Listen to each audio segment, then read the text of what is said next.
Igreja, você precisa entender que quando você é convidado a fazer uma refeição na casa de uma pessoa, você nunca vai com a barriga cheia. Então é sobre isso, igreja. Você precisa entender que tem uma mesa aqui, ó, preparada para vocês. E o pão direto do céu, Jesus, Ele está aqui nessa noite e quer falar na sua vida.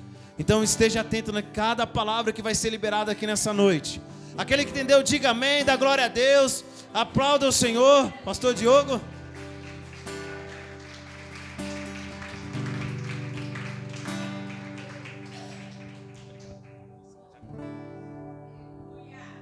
Glória a Deus. Boa noite, amada igreja. Shalom para todos. Como está o seu coração nessa noite?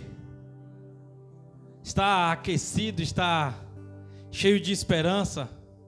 Como é que está a sua vida espiritual? Gostaria que vocês abrissem a sua Bíblia juntamente comigo no livro do profeta Abacuque. Glória a Deus, aleluias. Glória a Deus. Glória a Deus. Louvado seja Deus.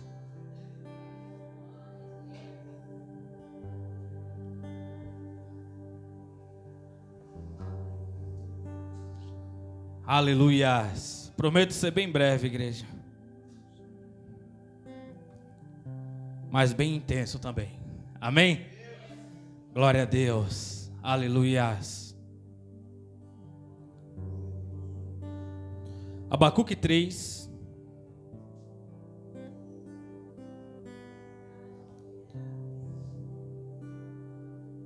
Glória, glória, glória.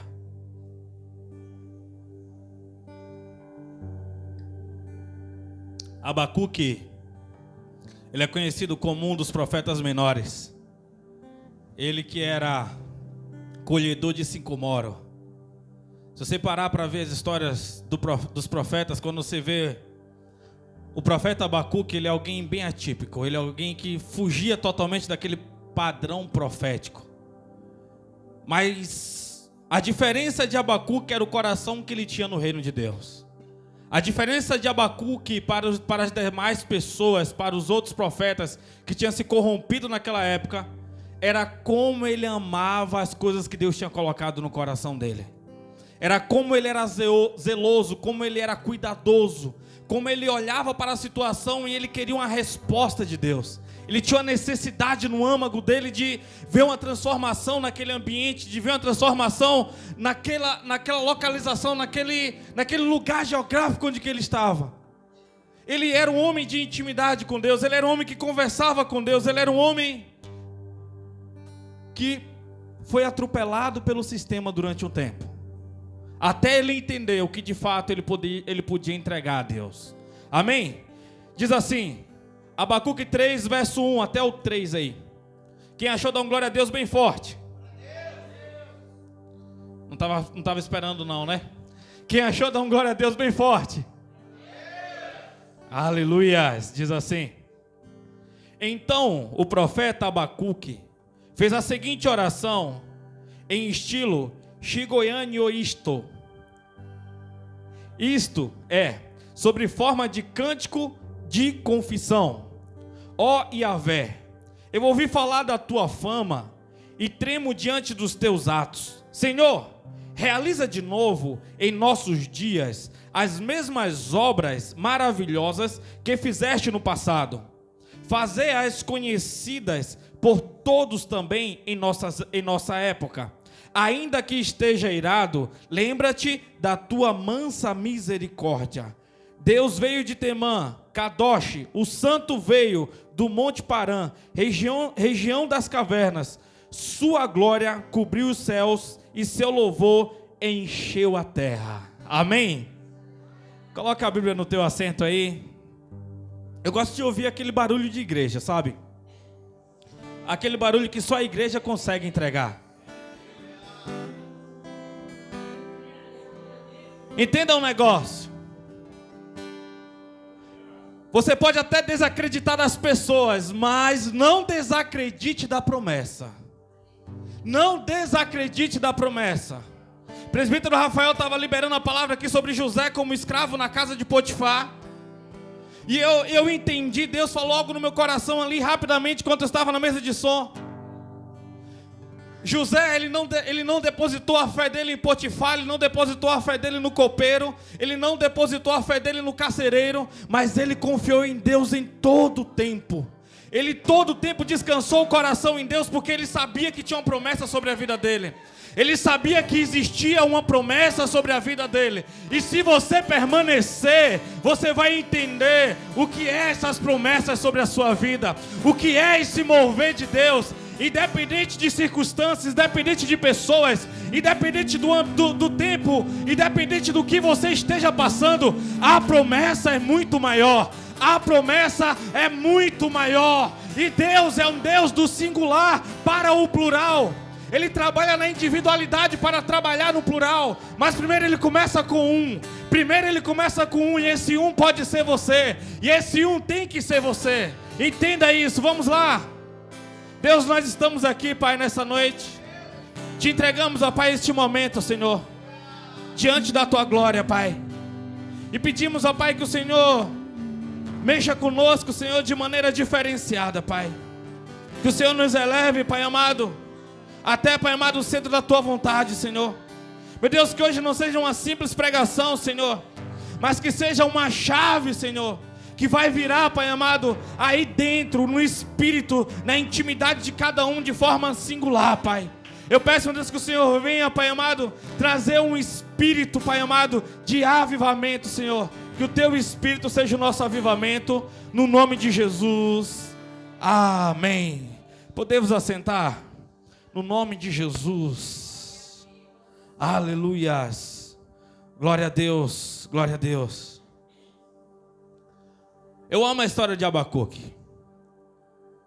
E Abacuque, ele é um cara, como eu comecei a falar aqui, muito diferenciado pela quantidade que ele conseguia amar, pela quantidade que ele conseguia ser movido no amor. Quando nós entendemos que nós estamos em um sistema, em uma situação onde a frieza, ela está fazendo parte da grande maioria, você tem que entender que Deus, ele tem que ser o combustível, ele tem que ser aquele que vai aquecer, ele tem que ser aquele que vai elevar, ele tem que ser aquele que você vai ter que confiar, mesmo que você olhe para a circunstância e entenda e ache que Deus, ele está esquecido das promessas. Quando nós olhamos para para Abacuque, ele é dividido em apenas 3 capítulos. Ele é um livro bem pequeno, porém, ele é muito profundo, porém, ele é muito intenso. E esses 3 capítulos, eles estão divididos em 3 fases da vida de Abacuque. A primeira fase, a gente vê um Abacuque atravessando um vale espiritual. A gente vê um Abacuque que se questiona, a gente vê um Abacuque que está um pouco perguntando e querendo saber onde que está aquele Deus de promessas, aquele Deus que diz que fazia e acontecia, porque ele olha e vê que aquele país onde que ele está, aquela região onde que ele está, onde que Israel está localizado, ele vê em crise. Não é muito diferente do tempo que nós estamos vivendo.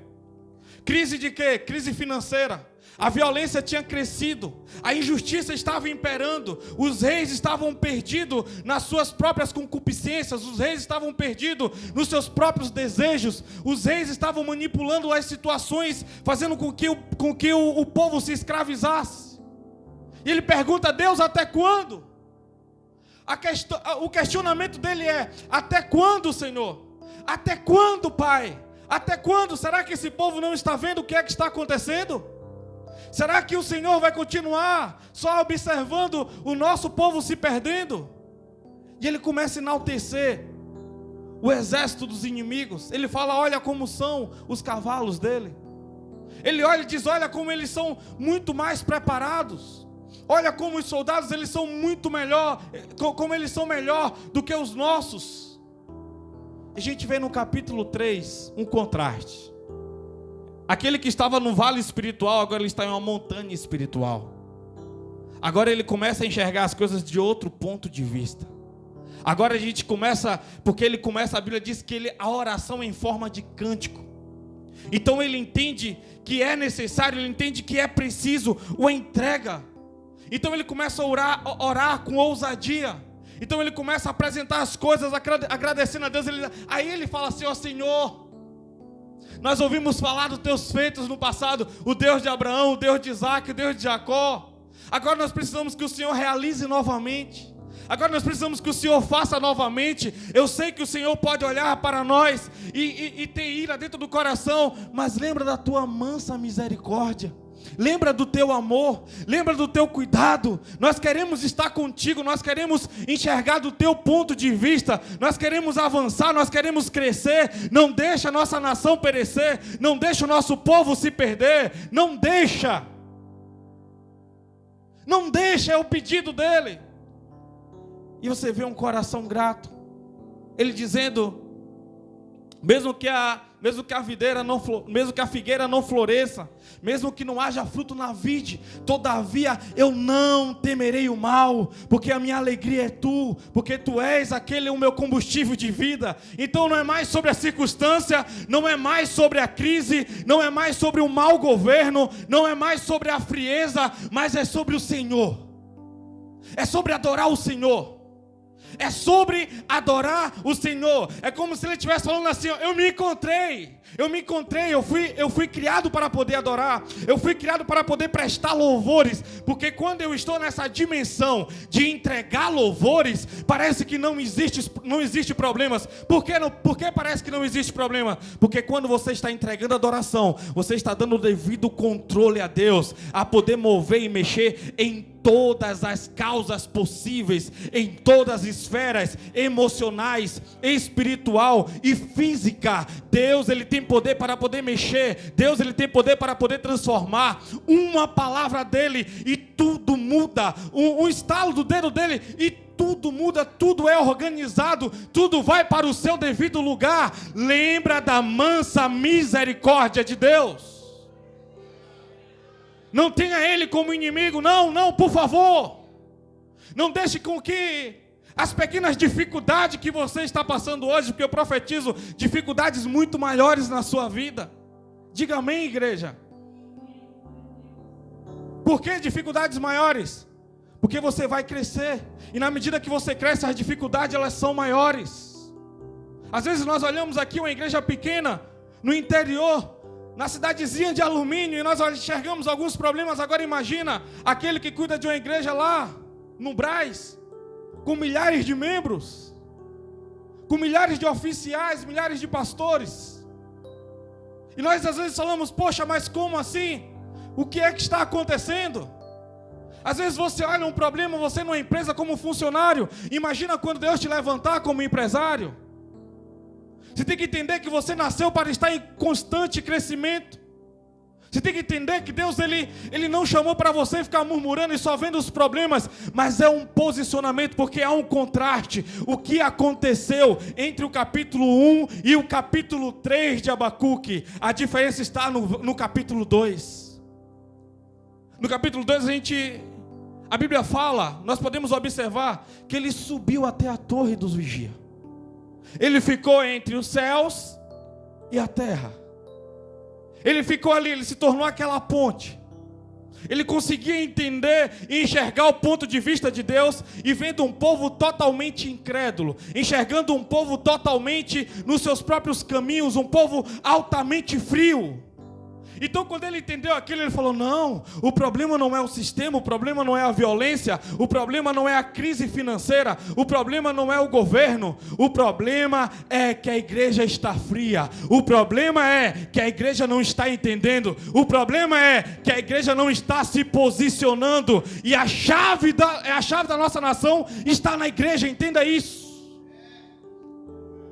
A chave da nossa nação está na igreja. Por que os demônios estão se infiltrando na igreja? Me diz. Há um tempo atrás eu peguei uma pessoa aqui querendo recolher terra dessas plantas aqui. No final do culto. Ela visitou nossa igreja algumas vezes e chegou um dia, ela falou: eu preciso pegar dessa terra aqui, para poder levar para um vizinho meu. Eu falei: mas quem é esse vizinho? Ah, ele é assim, de uma certa religião. Sabe por que Satanás ele tem essa necessidade? Satanás ele tem essa necessidade.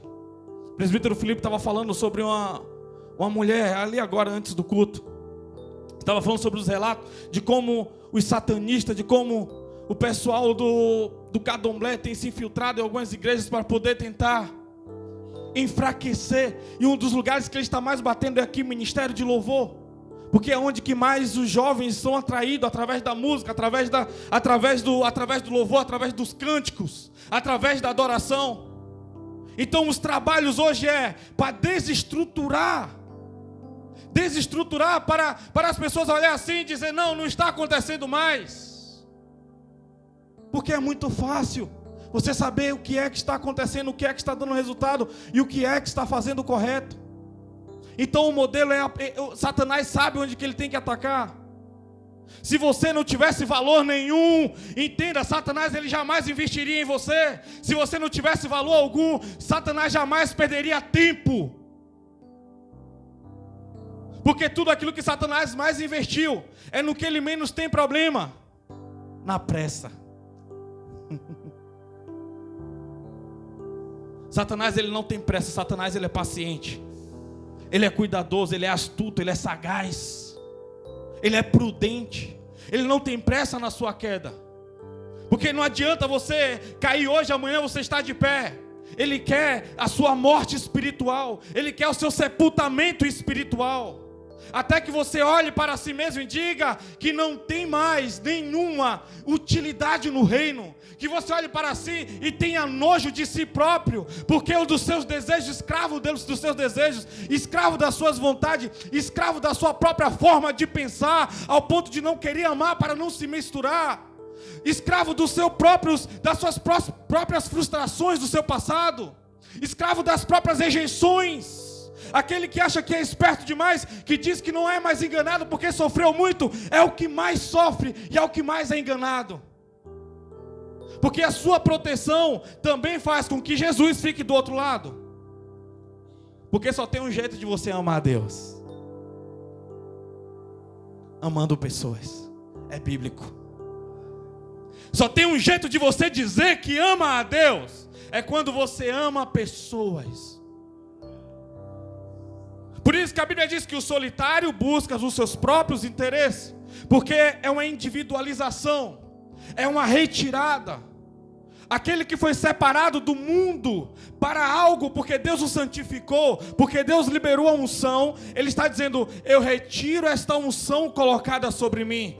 Eu quero estar de novo em uma massa, mas separado dessa massa. Não, mentira.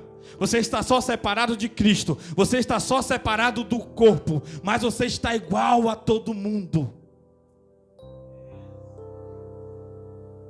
Ou você faz o que Deus pediu para você fazer, ou você é tão rebelde quanto aquele que está no presídio de segurança máxima, nas extremidades do nosso estado. Porque não é sobre a gravidade, não é sobre a profundidade do estado, não é sobre a profundidade de rejeição da sociedade, mas é sobre a aceitação de Jesus. É sobre a aceitação de Deus. Que proveito tem o homem ganhar o mundo inteiro e perder a sua alma? Louco! Hoje pedirão a tua alma, e tudo o que tu fez, para quem ficará? Sobre todas as suas conquistas, sobre todo o seu empenho, sobre todo o seu gastar de força, sobre todo o seu suor escorrido, para quem ficará? Ele não dará o mesmo valor que você, porque não foi o suor dele ali liberado, não foi o suor dele ali derramado, não foi a força dele ali que se esvaiu. Mas é sobre você fazer para Deus. Porque quando você faz para Deus, a traça não pode comer, o homem não pode roubar. O galardão é guardado no céu. Deus não deve nada a ninguém. E tudo que você faz, com certeza você será recompensado ainda nessa vida. Tudo ainda Deus te trará retorno, e você colherá coisas que você vai dizer assim: eu sou indigno, mas foi as plantações do passado, foi o cuidado do passado, foi aquilo que você fez com amor, com zelo. E agora, quando você acha que você é indigno, vai vir, porque todas as sementes elas crescerão. Todas as sementes crescerão. A semeadura é livre, mas a colheita é obrigatória. Entenda. Você escolhe semear, mas a colheita não, ela virá. Ela virá. Com certeza ela virá.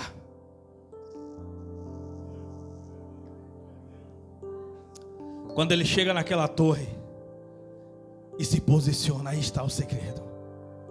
O segredo não é sobre o cenário, não é sobre o quadro político, não é sobre o quadro filosófico, não é sobre o quadro religioso, não é sobre as pessoas, é sobre a promessa. É sobre a promessa. Até que eu duvide das pessoas, eu jamais duvidarei da promessa de Deus sobre mim, sobre esse ministério. Eu não duvido. Eu não duvido. Passaram dezenas, centenas, e passará outras centenas. Mas vai colher o que permanecer. Aquele que permanecer até o final, esse receberá minha coroa. Esse receberá. É permanecer, igreja.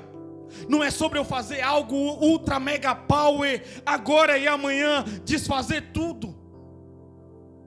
Mas a Bíblia fala no livro de Lucas sobre eu sentar e medir o tamanho da torre, para que amanhã, quando os meus inimigos passar e ver o meu projeto parado, eles não zombem.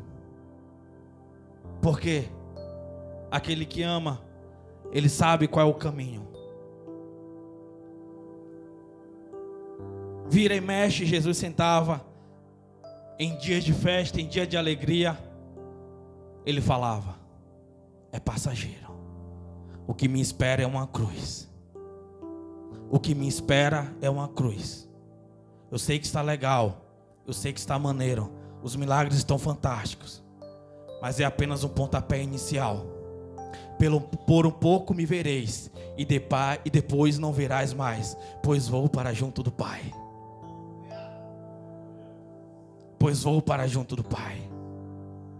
Aquele João que ouviu aquilo, aquele João assentado aos pés de Jesus, outrora aquele que inclinava a cabeça no seu peito, alguém que sabia o que era o amor verdadeiro, alguém que conhecia o amor genuíno, porque o amor ele estava personificado em uma pessoa chamada Cristo, em uma pessoa chamada o Messias, em uma pessoa chamada Jesus de Nazaré, Yahvé.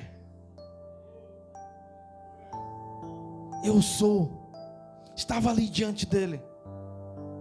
Um dia falaram bem assim: João está dando trabalho demais. A mensagem desse homem é penetrante, é como uma praga. Vamos matar ele, vai acabar tudo. Enfia ele dentro de um tacho. Coloca ele dentro de um tacho de óleo fervendo. Colocaram ele lá dentro. E aquele amor cobriu ele ao ponto de nada acontecer.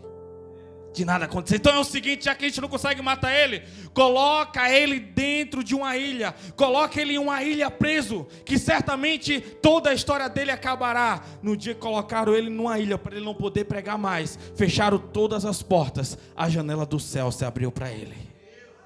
E aí ele escreveu o Apocalipse. E aquele que viu Jesus um dia falando que era passageiro, que era transitório, agora ele vê um Jesus com os olhos como de fogo, seu cabelo branco como a neve, com os pés reluzentes. Agora ele vinha como cavalos e cavalos. Agora aquele homem via um Jesus transfigurado, ele não se sentia digno. Aquele que encostava a cabeça no peito de Jesus, agora não se sentia digno de olhar para ele. Houve uma transição. Veio agora um corpo glorificado. Veio um presente para João. Se você entender o que Jesus tem guardado para você, se você entendesse o que Jesus tem guardado para você, ainda nessa vida, ainda nesses dias, ainda nessa era, ainda nessa década, porque toda época de provação você é reprovado. E Jesus ele fala bem assim: ei, Dessa vez ele não vai falhar. Dessa vez ela não vai falhar. Dessa vez ele vai aprender. Está muito claro. A mensagem está clara. O tempo está claro. Eu estou apontando, eu estou dando sinais. Ele vai permanecer. Aí ele fala, só que é necessário a prova. Seu amor está sendo provado. É necessário. Mas quem mais deseja que você passe nessa prova é o próprio Jesus. É o próprio Jesus que está lá, torcendo todos os dias. Assim como fiz uma analogia um tempo atrás, sobre Judas. Você acha que Jesus não sabia que Judas roubava aquela bolsa? E todos os dias vinha Pedro, talvez aquele que mais falava, Senhor, Judas está roubando, Senhor. Todos os dias pela manhã, Senhor, nós fizemos a contabilidade de ontem. E amanhã nós vamos entregar a bolsa novamente na mão de Judas. Jesus olhava e falava, vai, pode entregar essa bolsa na mão dele. Ele está entendendo essa mensagem. Hoje ele não vai roubar. Hoje ele não vai roubar. Jesus acreditava em Judas no final. Aquilo que ele carregava dentro dele, o amor que ele tinha. Ele não conseguia ver a maldade em Judas, ele acreditava em Judas. Jesus não era mentiroso. Naquele dia que Judas chegou juntamente com os soldados e chegou próximo a Jesus, aquele beijo, Jesus ele pronuncia uma das palavras mais fortes. Ele fala, Judas, meu amigo, o que tiver de fazer, faça agora. Ele chama de amigo, ele não é mentiroso. Se ele chamou Judas de amigo, é porque ele amava como um amigo. Independente do que Judas estava fazendo, independente do que Judas estava planejando, independente da maldade de Judas, queria entregar o próprio corpo dele. Queria ganhar as 30 míseras moedas de prata para poder vender. A gente vê na oração no capítulo 17, ele falando de João, Senhor, nenhum deles eu perdi, a menos o que era o filho da perdição. Eu sinto a entonação de voz dele se abaixando naquele momento. Nenhum daqueles que o Senhor me entregou, nenhum se perdeu. Nenhum se perdeu, a não ser o filho da perdição. Não seja o filho da perdição. Não seja, porque o Senhor ele está apostando todas as fichas em você todos os dias. A sua salvação não é uma garantia, mas a sua obediência pode garantir ela. Aonde você está depositando o seu amor? Aonde você está depositando a sua fé? Aonde está o seu coração? Não acha que você vai para o céu? Não acha que a sua salvação está garantida? Se você age como se Jesus não tivesse morrido um dia, como ele não tivesse ressuscitado, como se você estivesse prestando serviços à Igreja Batista ou à Assembleia, como se você estivesse prestando serviços ao pastor Diogo, ou ao pastor João, ou ao pastor Juriscreu, diz não! Ou é para Jesus ou é para o homem, ou é para Jesus ou é para o templo, ou é para Jesus ou é para a religião. Ou você faz por amor ou por obrigação, mas as sementes produzem frutos diferentes de acordo com o seu amor. Não é sobre o que você está enxergando, é sobre o que Deus está te mostrando. Não é sobre o que você acha, é sobre a promessa, é sobre o que Ele falou, é sobre o que Ele decretou, é sobre o que Ele já fez, é sobre o que Ele está fazendo e sobre o que Ele está apontando. É sobre isso. Você não precisa mais ser infeliz. Você não precisa mais ser infeliz, entenda isso.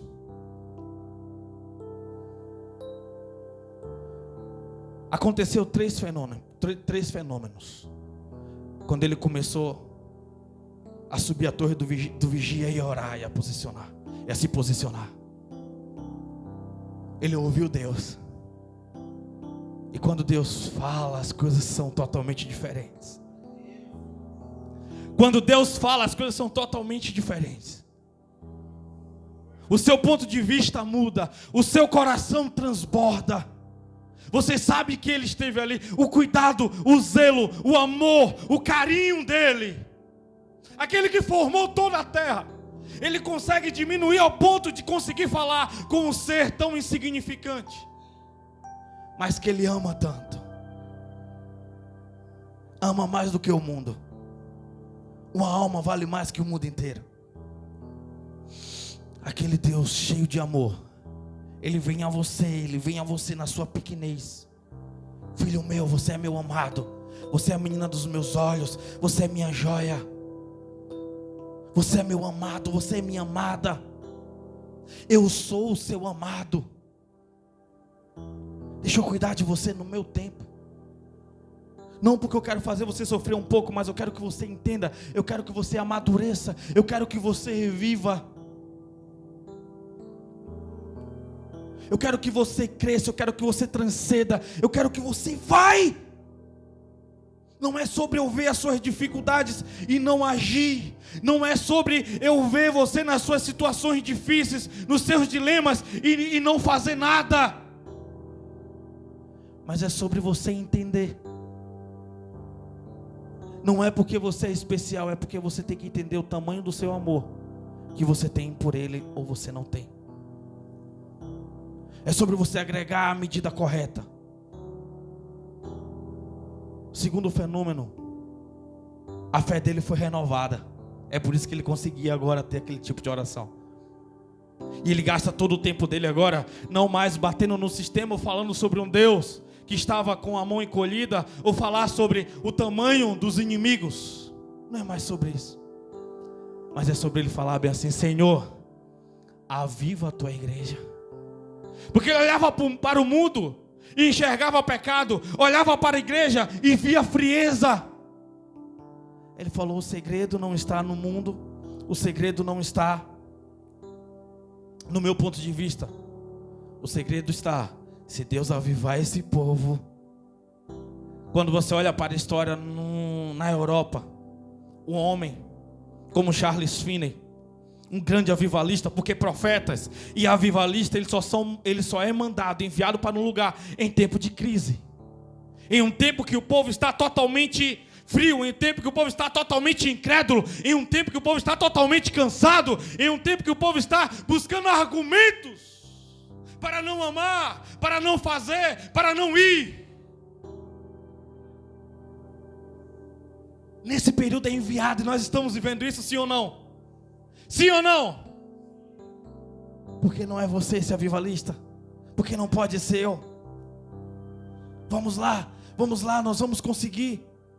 Vamos lá, nós vamos conseguir, você consegue. Entenda isso, entenda isso. Entenda isso. Charles Finney, quando ele foi avivado de tal maneira, aquele homem que era um advogado, apenas um advogado, ele começou a ler a Bíblia porque ele queria usar argumentos bíblicos, já que os juízes, já que os júris, a maioria eram cristãos. Então, se ele baseasse os argumentos dele na Bíblia, teria mais poder. Só que na medida que ele foi lendo aquele livro, ele foi se apaixonando por aquele Deus. Na medida que ele foi lendo aquele livro, aqueles acontecimentos entranhava nas unhas, entranhava nos olhos, entranhava na mente dele, no corpo dele, e todo aquele corpo se estremecia, ao ponto de ele gastar mais tempo lendo a Bíblia do que resolvendo problemas judiciais, do que vendo os outros problemas. Mas agora ele estava apaixonado, chegava alguém, os olhos dele em lágrimas, rapidamente ele colocava o jornal sobre a Bíblia, e ali ficava pensando e meditando naqueles livros. Até o dia que ele não aguenta e diz: ei, eu vou lá conversar com esse Deus dessa Bíblia. A história diz, a biografia diz que ele pegou e foi para a floresta mais próxima. Chegou lá no meio entre aquelas árvores, ele começou a conversar com Deus. Ele começou a conversar com Jesus. Ele começou a conversar e ele foi visitado, recebendo um novo nascimento. E ele fica apaixonado demais por Jesus. Ele volta daquela mata e ele fica preso alguns dias dentro da casa dele, e ele manda chamar um cristão para poder falar sobre aquilo. Só que quando aquele homem fala sobre tudo que tinha sobre o Espírito Santo, ele continua falando, ele fica apaixonado, e aquele homem fica cheio do Espírito de Deus, falando com Charles Finney. Agora aquele homem, ele fala mais sobre Jesus do que sobre as causas, até o tempo que ele diz bem assim: olha, eu parei de resolver problemas jurídicos, e agora eu estou resolvendo problemas celestiais, problemas problemas espirituais. E na medida que aquele homem ia pregar em alguns lugares, a história diz que na medida que ele vinha andando na avenida, as pessoas dentro da igreja davam para ouvir os passos dele caminhando, de tanto poder que emanava do corpo dele. Os bares, falava Charles Finney está na cidade, fechava todas as portas de bares, e quando chega, na medida que ele ia passando, as pessoas se ajoelhavam e ia confessando pecados. Ia tendo avivamento naquelas cidades. O índice de violência descia para quase zero. Em algumas cidades, zero de violência. Porque esse é o poder do Evangelho. Não é sobre pessoas presas retrógradas em um ambiente, porque a nossa música é assim e a música da outra igreja é assada, porque nessa igreja pode vestir assim e na outra de outro jeito. Não é. Não é sobre isso. Não é sobre o que você gosta. Ah, porque eu gosto de música assim, eu gosto de música mais agitada, eu gosto de pastor que grita, eu gosto de... Não, não é sobre isso.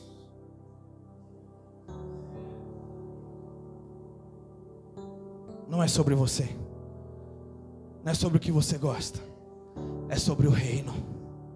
É sobre o reino. Nunca foi sobre você, sempre foi sobre o reino. Sempre foi sobre o reino. Ele falou, venha a mim. Ele falou, venha a mim o teu reino. Seja feita a tua vontade, assim na terra como no céu. Assim no céu como na terra. Assim na terra como no céu. Você sabe o que é o avivamento? O avivamento é a vontade de Deus sendo estabelecida em um ambiente. O avivamento é você conseguir trazer as coisas de Deus de forma palpável. Isso é avivamento.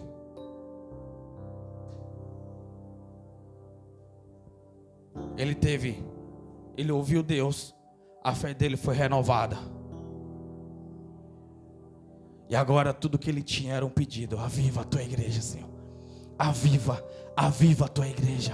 Aviva a tua igreja, faz de novo com o coração entusiasmado, com o coração cheio de alegria. Aonde é que o avivamento pode acontecer?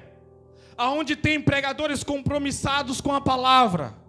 Aonde o avivamento pode acontecer? Aonde tem uma igreja onde que o pastor ame a palavra e ame os membros dela, ame a cidade. Aonde pode acontecer um avivamento? Aonde tem uma igreja onde os crentes oram, aonde os crentes estão com o coração em Jesus, aonde os crentes estão com os joelhos dobrados, confiando no Senhor.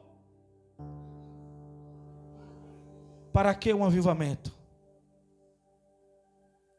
Para nós experimentarmos a presença de Deus no ambiente. Porque Deus está em todos os lugares.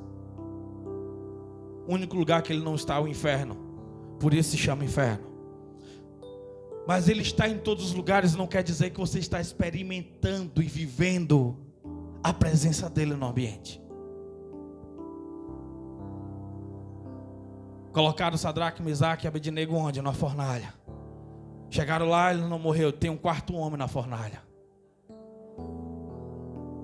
Colocaram os Jonas dentro da onde? No mar. Caiu na barriga de um peixe. Deus estava lá. Colocaram José onde? Em uma cisterna. Deus estava lá. Davi, ele disse que tentou se esconder no mais alto cume, Deus estava lá. Entrou na mais profunda caverna e lá Deus estava. Porque a imanência de Deus, Ele cobre todos os ambientes. Então não é sobre a falta de Deus, é sobre a sua perca de sensibilidade espiritual. Eu não estou mais sentindo Deus como antes. Porque Deus, você não precisa sentir Deus através de alguém. Porque Deus, Ele está dentro de você. Então quando eu preciso de alguém para poder sentir Deus, então quer dizer que a minha sensibilidade foi perdida. Quer dizer que de alguma forma os meus olhos foram cauterizados, o meu coração foi cauterizado, a minha sensibilidade foi perdida, o meu amor foi perdido. Então o que é que eu preciso? Eu preciso de arrependimento. Eu preciso reconhecer que eu estou longe desse amor. Eu preciso reconhecer que eu estou super, ultra, mega power, atarefado. Eu preciso reconhecer que eu estou desacreditado, porque eu peguei e transferi aquilo que o Senhor prometeu para mim. Eu transferi para Judas Creudes, eu transferi para João, eu transferi para Zezinho. Não transfira as promessas. Não transfira. Não transfira, não transfira ambiente, não transfira a promessa para placas. Não. Aquele que prometeu, ele tem mais desejo em cumprir do que você tem em viver. Entenda isso. Entenda. Mas tudo que ele quer é te lavar, te purificar.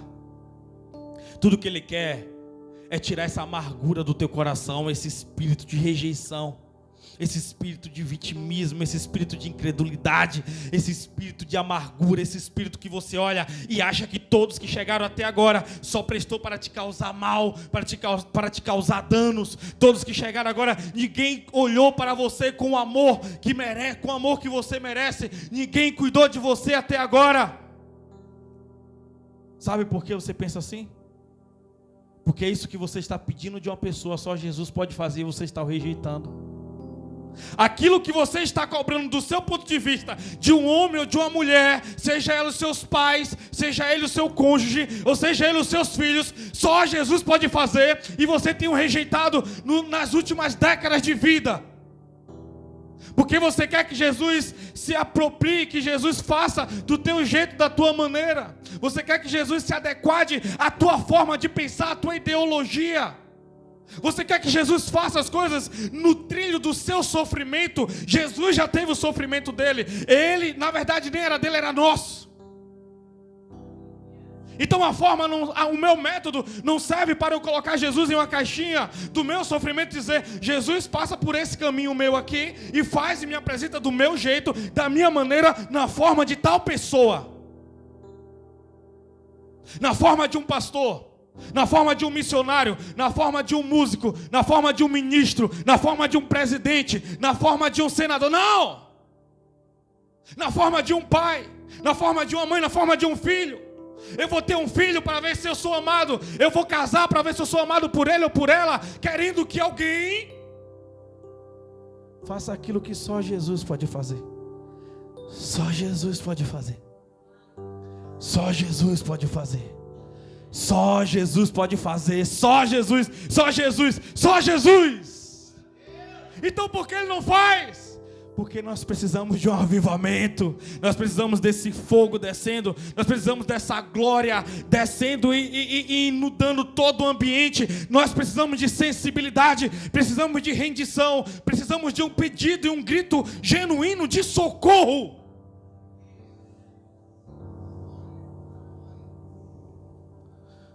O que condiciona a sua permanência? O que condiciona a sua permanência no reino? O que condiciona, até quando? O que você estabeleceu? O que você falou para Jesus? O que você chantageou? O que você ameaçou a Jesus? Se acontecer isso, se fizer isso, ei.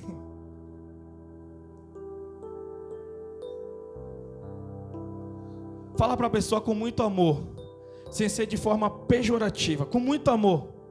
Olha para ela assim e fala: não seja idiota. Olha, fala. Não, idiota mesmo. Fala: não seja idiota. A palavra idiota no nosso dicionário brasileiro significa incapaz. Por isso que eu falei para você não falar de forma pejorativa. Não seja incapaz de não amar. Não seja incapaz de não recebê-lo. Não seja incapaz de querer as coisas do seu jeito, da sua maneira. Todo mundo já descobriu o seu personagem. Todo mundo já sabe que você tem um personagem. Personagem cria... Olha, entenda aqui, olha. Criação de um personagem é falta de identidade. Criação de um personagem é falta de identidade. O que é uma perca de identidade? Perca de identidade é perca de paternidade. O que é uma perca de paternidade? É uma rejeição de amor. Como assim? Se você tem um personagem, o que é um personagem? Personagem é alguém que anda no trilho, à margem da sociedade, para ser aceito, mas a mente dele é cruel, a mente dele é nojenta. Ele rejeita todo mundo, ele procura erro em todo mundo, ela procura erro em todo mundo. Tem prazer em desconfigurar qualquer pessoa que chega como referência. Eu já falei isso em uma pregação atrás. O Brasil tem dificuldade com líderes. O Brasil tem dificuldade com professores. O Brasil tem dificuldade com empresários, com patrões. O Brasil tem dificuldade com engenheiros. O Brasil tem dificuldade com vereadores, com prefeitos, com deputados. Porque eles não sabem respeitar a autoridade. Eles não sabem respeitar leis. E a Bíblia diz que toda autoridade foi constituída por Deus. Então, quando você desonra o seu professor, você está desonrando a Deus. Quando você desonra o seu pastor, quando você desonra aquele músico que está naquele momento ministrando, aquele ministro que está aqui na frente, quando você rejeita, você está rejeitando a forma que Deus está querendo te alcançar naquele ambiente. Você está dizendo: Senhor, eu não concordo que o Senhor derramou a unção sobre a cabeça dele. O Senhor errou e eu estou aqui para te corrigir. O Senhor errou e eu estou aqui para dizer que você estava errado e tem que ser do meu jeito e da minha maneira. Por isso que Davi, um homem segundo o coração de Deus, com a oportunidade de matar aquele que queria matá-lo, ele fala: meu pai. Ele chama Saul, meu pai. Jamais farei isso, Joabe. Sabe por que eu não matarei? Porque tem uma unção de Deus derramado sobre a cabeça dele. Mas Davi poderia usar de argumento, porque Deus falou. Deus disse bem assim: eu já o rejeitei.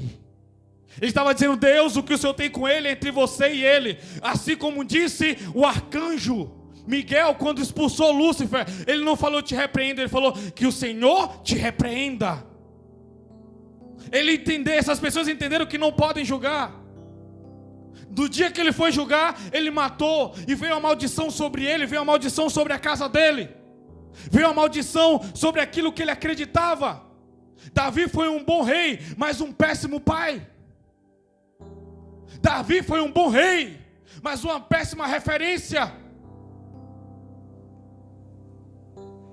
Mas isso é entre Davi e Deus. E Deus faz questão de deixar esse detalhe para que nós possamos entender e nós não sejamos igual. Mas mesmo assim você rejeita a forma do Senhor trabalhar, do Senhor mexer, do Senhor fazer.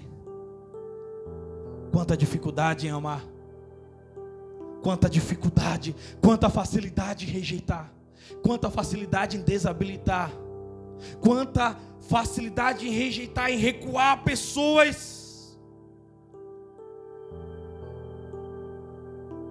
O problema é que você não está mais conseguindo enxergar a sua própria imagem diante de um espelho. Porque você aprendeu tanto a rejeitar pessoas que você não está mais entendendo o que é amor próprio. E a Bíblia diz: ame o próximo como a ti mesmo.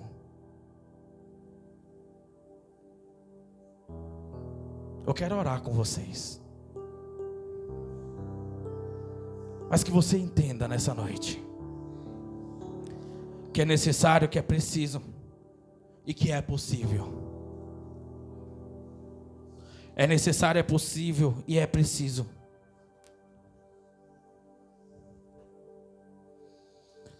Aleluia.